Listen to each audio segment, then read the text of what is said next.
bonus was given to the branch office and then multiplied by the number of employees in the branch office. Now, how that cake was divided between the branch sales manager and his employees was partly discretionary in that branch office. Okay. I'm focusing on how the head office dished out the bonuses to each of the branch offices. Okay. So if one branch office was very large, then that got a larger slice of the bonus cake than the other one.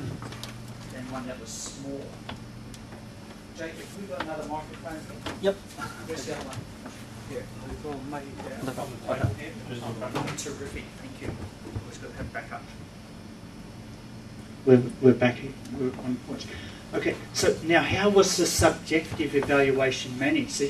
It's always nice to say, oh, they looked at your maintenance, and how do you actually really do that? How do you subjectively evaluate performance? Sebastian, you've had some...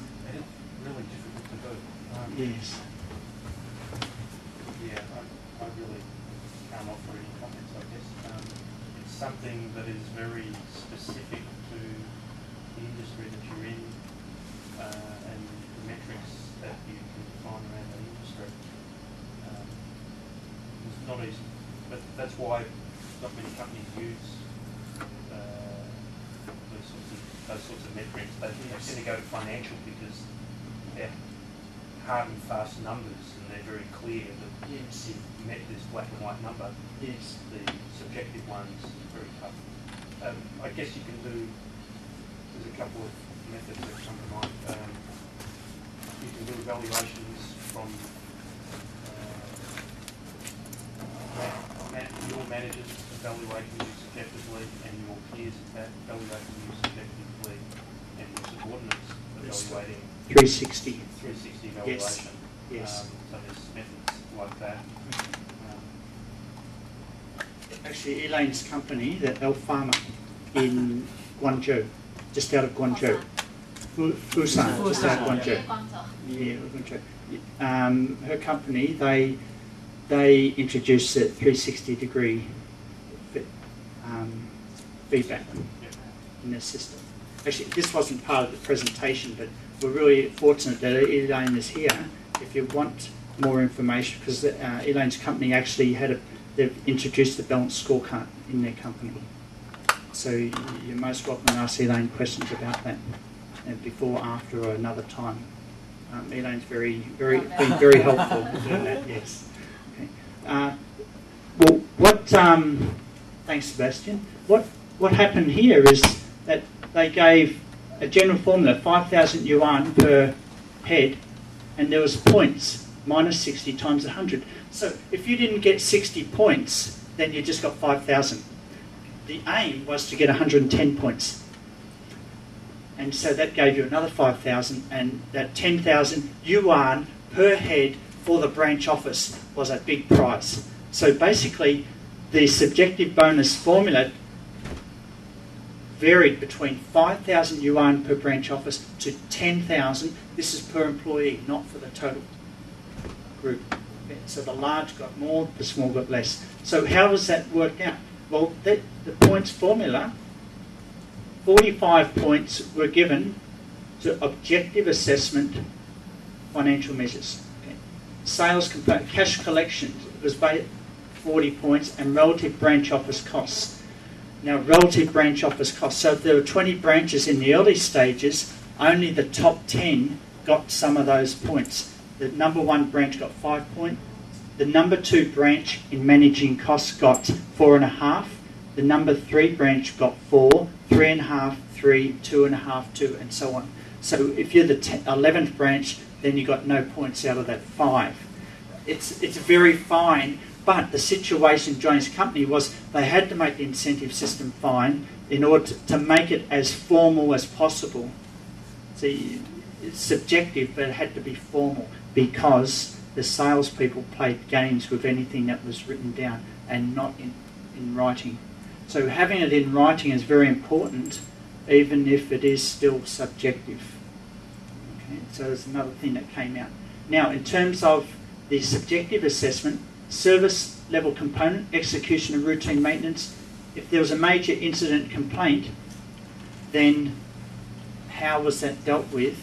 And that featured negatively. So if there was a complaint, you wouldn't get the 10 points. If there was a complaint, you wouldn't get the 10 points. Customer satisfaction survey was only 15 out of the 110. Then the final part was 25 to 35, management capability components, regional, daily, office daily management, evaluation by vice president on teamwork, cooperativeness. So the vice president had to visit every branch to make this evaluation. That's why they only did it once a year. That's why they only did it once a year. And that's exactly how the incentive system was written into the agreement. And that subjective part is still there today, but the weightings have changed and how they did it have changed. What hasn't changed is the 6 or 7 pages of Chinese that explain this to the letter. Because they realise that the salespeople are really good game players. So you give them the rules, they will follow the rules. They will look at 6 or 7 pages and they'll work out very, very quickly what they have to do to get that bonus. Very, very quickly. I wouldn't be so kind. My experience with salespeople is that they will look at the rules and work out what's the best way to maximise their return. Yes. Even if that means bending the rules or sort of getting around them without actually breaking the rules. So they're better than game players. They can manipulate the rules as well. And this is how the subjective assessment gets around the game playing. In one year, what happened in, let me take you through to, in year 2000, there was increased rate on a new product. There was more growth. Targets were introduced to motivate sales staff. Guess what? When targets were introduced, you know what happened? The sales staff lowballed on what they expected to sell. And what happened was, the reason why they did that is then, how did we know they lowballed? Because when they came in with their actual sales, it was double the target. They doubled or tripled the targets. And so then we realised, Johnny specifically realised that, well, this target's not working. It's not working. Now another purpose of using targets is to get information back to the head office or get information up through the hierarchy, because the targets help in capacity planning. But that wasn't the case here. Sebastian, you mentioned about, okay, there's one area that wasn't captured in the balanced scorecard, and that was the manufacturing process. And so part of that is capacity planning. So you need to get feedback from the salespeople on the front line. And one way of getting feedback is getting them to set targets, and you actually negotiate with them in targets. And they're more likely to be truthful with those targets, more likely to be realistic to a certain degree if those targets are related to rewards. But if you go too far to make them wholly related to rewards, then you're going to get unrealistic information. So getting that balance is a very important part. Now, but in Johnny's company, they had maximum capacity. They had double the capacity of what they were making. So they didn't have that problem. They didn't need the targets to get feedback to find out how much they had to produce. Right? They set the targets in. I think that was the year that Johnny started.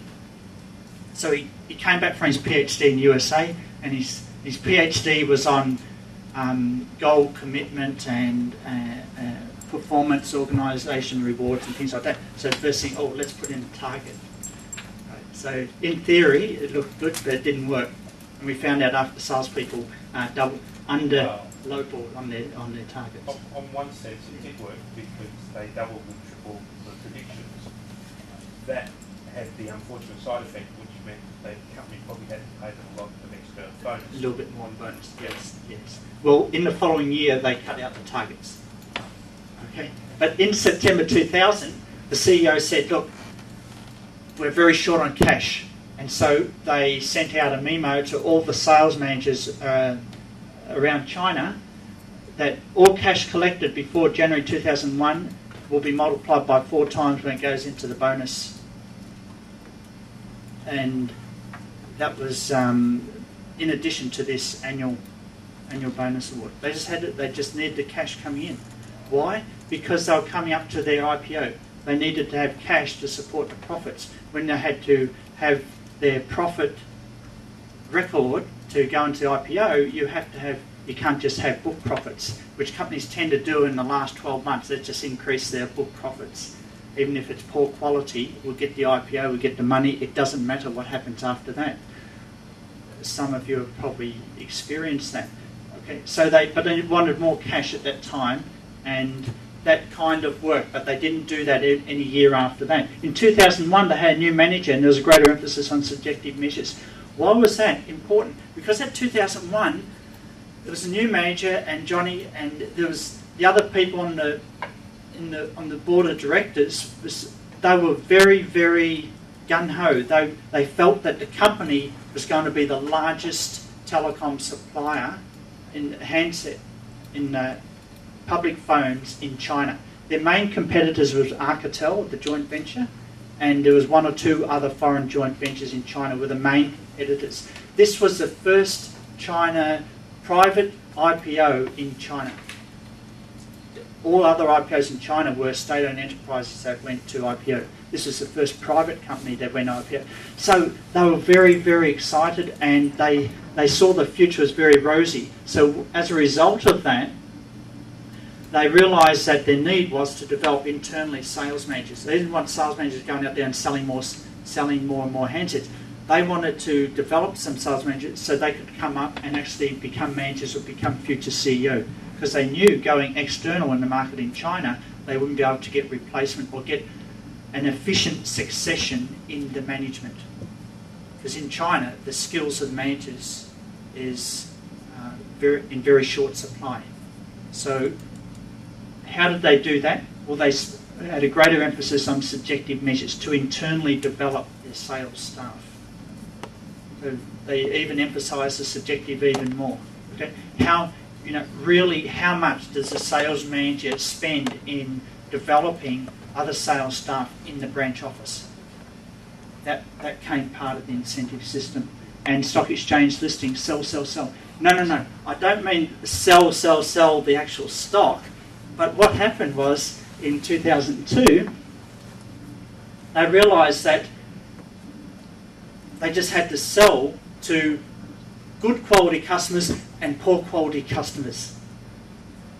They just had to get sales on the books, even if they were questionable quality, because they had quarterly targets to meet for the shareholders. And so it's amazing, once the firm got listed, the whole strategy on the incentive system changed. And so the weighting on cash collection went down in the incentive system. They just wanted sales on the books, even though you know that bad debts were going to go up. Okay. So that's the basic story at the moment. And now, right now, Johnny and I, we're working, like Johnny's actually in Shenzhen now, he's coming tomorrow, and we're working through all the data for the last 5 or 6 years, and we're trying to understand more the lead and lag indicators, or how, if any changes in the incentive system resulted in, number one, customer satisfaction changes, bad debt changes, and ultimately financial changes. And I think the challenge for a lot of management is, number one, is the timing of decisions that you make. Okay. But number two is how much the magnitude, or, how many staff you do lay off. 2 is much different from laying off 1. And then when do you do it is the thing. So timing and magnitude. Magnitude's important. Yes. If you lay off 2 and you've got 1,000 staff, it's nothing. Yes. If you lay off 2 and you only have 4 full-time staff, yes, then you've cut your workforce by 50%. So magnitude's an important criteria as well. Can I just ask, with all these incentive systems, because there is a cost with every incentive system of collection of data, analysis of that data. It's only once per year. No, that wasn't going to be my question. My question is, how expensive is it for them to do this? Have they put their costs of running their performance management system? At the moment, they're trying to integrate it with their ERP system. They put in an ERP system 2 years ago. Which one? I'm not sure which one. Yes, yeah. And at the moment, they're trying to work out how the incentive system can be associated with the ERP system. But the big